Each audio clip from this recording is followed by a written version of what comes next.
So after 3,000 years, the new Fire Emblem trailer is out and everyone and their grandmother is busy picking it apart and analyzing every little detail they can get their hands on. Luis made a really great review, and I'm sure by the time this video goes up, Lucky Crit's gonna have something good on his channel too, and who knows what else is out there at this point. My point is, there's a lot of people doing this shit. Now, as for me, well, I might make something of the sort, eventually, but I mean, come on guys, we all know why you sub to this channel. You're not here for opinionated analytical reviews. So let's throw all that shit to the side and leave it to the guys who are actually good at it, and let's check out some waifus.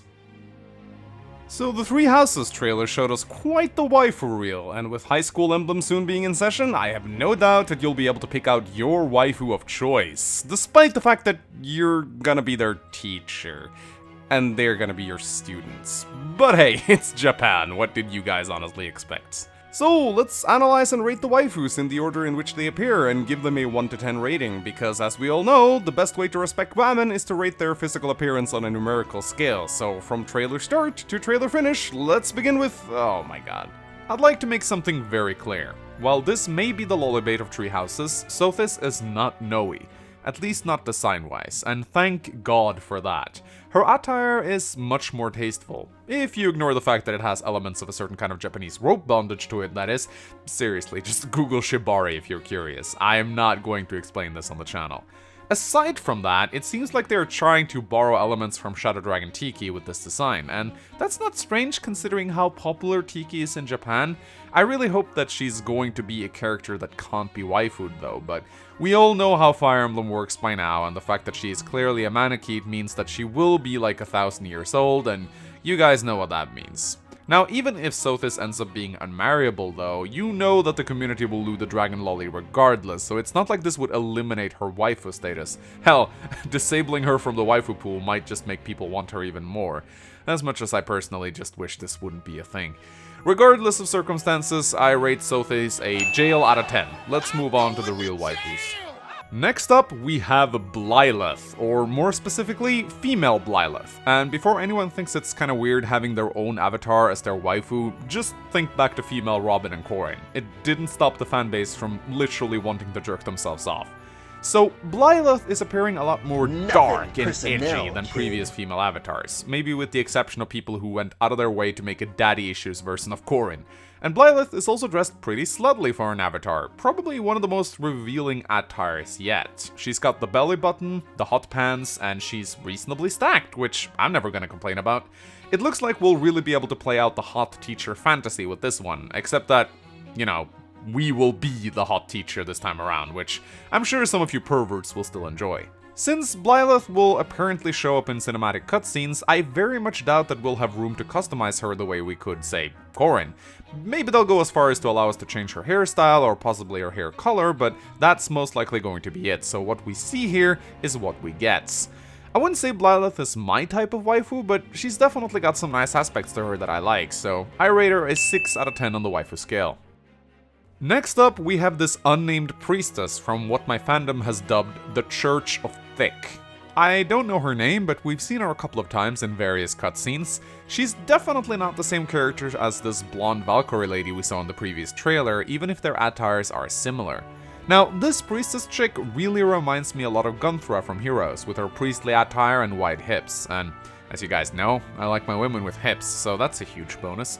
I very much doubt she's going to be anything but a supporting character though. She definitely does not look playable, so maybe she'll show up in the late game or maybe as a DLC bonus character or something. I don't know. Anyway, I like this lady a lot. Even though she's probably not going to be a literal waifu in the game, I still rate her a solid 8 out of 10 on the waifu scale. I love myself some thick priestesses. Next, we have another unnamed character, a sultry teacher with some pretty ridiculous eye makeup. I'm probably not the only guy here who's had a crush on a hot teacher in school, and this lady definitely appeals to that fantasy. Though, seeing as we are going to be playing as a teacher in this game, this woman might be one of the few waifus in the game we can romance without it being overly creepy. Anyway, teacher lady here is definitely appealing to those who like the charming vixen-style ladies. I actually like her a lot. Her hair is really pretty, even if it's not that long, and she's got some great legs showing through that attire, so I rate her a solid 7 out of 10. Good waifu. Next up, we have the one and only Edelgard. By far the most attractive waifu to me currently in Three Houses, and most likely my prime waifu of choice. Unless someone else really attractive shows up, that is. Edelgard got the complete package. She's one of the main characters, which means she'll enjoy huge mainstream popularity, which will undoubtedly result in a lot of, arch. For real though, she's really pretty. You honestly can't go wrong with blue eyes and blonde hair. Her attire is very tasteful, with sexy at the same time, and she calls you teacher, if that's your thing. Also, if you get married and things shouldn't work out the way you hoped, you can just dump her and blame it on the crests. 10 out of 10 best waifu fight me in real life. Next, we see this brief image of what looks to be Sarah 2.0. We can see pink pigtails, but that's pretty much about it. This is not enough for me to give a rating, and considering she looks a little bit young, maybe that's for the best. We'll leave this for another time. Next, we have Annette, and judging by her flustered appearance, this is going to be the shy, adorable new girl that's inexperienced and nervous. I really like the little things she's got on each side of her hair. I don't really know what to call them, like buns. I don't know. Let me know what they're called in the comment section. She looks reasonably cute, though she's really not my type at all, so despite that, I'm going to rate this girl a 4 out of 10 on the waifu scale, although I'm sure the Amelia fanboys will love this one. Next to her, we see one of the waifus that has definitely caught my eye, and that's Mercy. Yeah, we know her name because Annette mentions it in the dialogue. It's kinda hard to judge Mercy since we don't get to see her portrait, but based on what I've seen, she looks really nice. She got a cool hairstyle, and something which looks to be a large braided ponytail, which, you know my opinions on those, so... also, she is like really thick, like super thick. Look at that girl. That's like, oh my gosh, she's so thick. Which, you know, that's a huge Meng stamp of approval. So I'm gonna give her 9 out of 10 on the waifu scale. Next up, we got Leonie. I don't know. You guys let me know what you think it is. Anyway, so I just know that this chick will be a Pegasus Knight or a Cavalier. I'm not sure what it is. She sort of reminds me a little bit of Est, that might be why.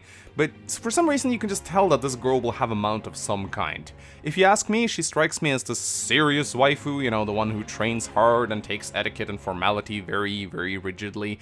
But of course, you'll be able to eventually penetrate her defenses and make her relax around you. I personally really dislike short hair, so this one is a 3 out of 10 for me at best, but I will admit she's got a pretty face. Next up, we have honestly one of the hottest waifus so far, and that is Raphael. I mean, just look at that shirt. Look at it. That thing is just close to exploding. I don't know what his buttons are made of, but it's some solid stuff. Like, we should make armor out of that stuff.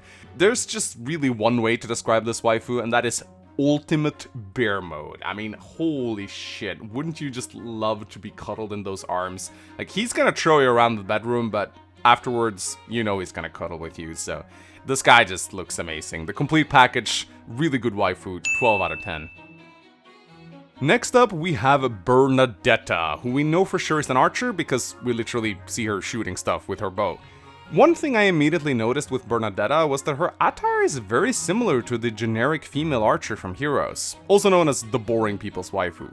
Bernadette is sorta cute, I guess, but she just gets a hefty penalty on my side for being an archer, meaning I can't rate her any higher than 5 out of 10 points. Nuts! I'm sorry guys, I just can't accept my waifu being a shitty unit. And before you smartasses start typing on your keyboards, I don't mind pre-promoted snipers, they're fine, so shush. Next up, I think we have what might be the top waifu of choice for a lot of people, and that is the sword fighter Petra.